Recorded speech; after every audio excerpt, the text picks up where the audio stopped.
السلام عليكم ورحمة الله وبركاته. الحلقة 24 برنامجنا اهتم إيمانك أهم. عنوان الحلقة راجع إيمانك.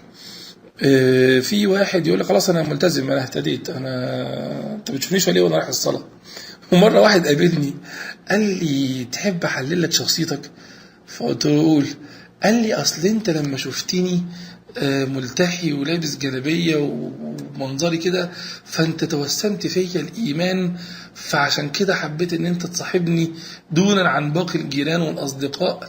انا فاهمك، انا عارف انت حبيت ان انت تتعرف عليا لان انا علي علامات الإيمان. وهو بيكلمني كده قعد يعني بيني وبين نفسي طبعا اضحك، ما ينفعش اضحك قدامه يعني، وكأني عايز اقول له من قال لك أنني رأيت فيك الإيمان بالمظهر؟ والإيمان محله القلب، ولا يستطيع أحد أن يطلع على القلب إلا خالق القلب سبحانه وتعالى. وأن عابدة دخلت النار في هرة، وأن زانية دخلت الجنة في كلب، وأن أحاديث كثيرة كثيرة كثيرة تبدأ بقوله عز وجل من ذا الذي يتأله علي. اوعك تقول فلان مش مؤمن وفلان مؤمن، واوعى الأصعب من كده انك تقول انا علي علامات الإيمان.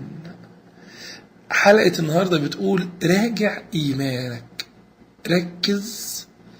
الإيمان درجة أعلى من الإسلام، فيها التصديق وكمال الاتباع والتسليم المطلق والحب الشديد والولاء والبراء وصفاء الاعتقاد.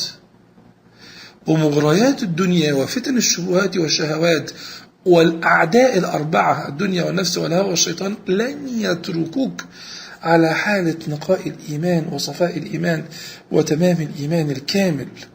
فكونك أنك تركن لمظهر يغنيك عن أصل وحقيقة جوهر سيحاسبك الله سبحانه وتعالى عليه، لا اوعك.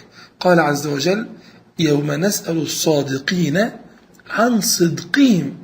تخيل ربنا سبحانه وتعالى بيقول للصادقين يعني هنسألكم عن الصدق اللي انتوا صدقتوه. أثبت لهم عقد الصدق ثم قال لهم هحاسبكم عليه، هحاسبكم انت كنت صادق شجاعة ولا كنت صادق ليا. الصدق تم بس النية من وراء ايه؟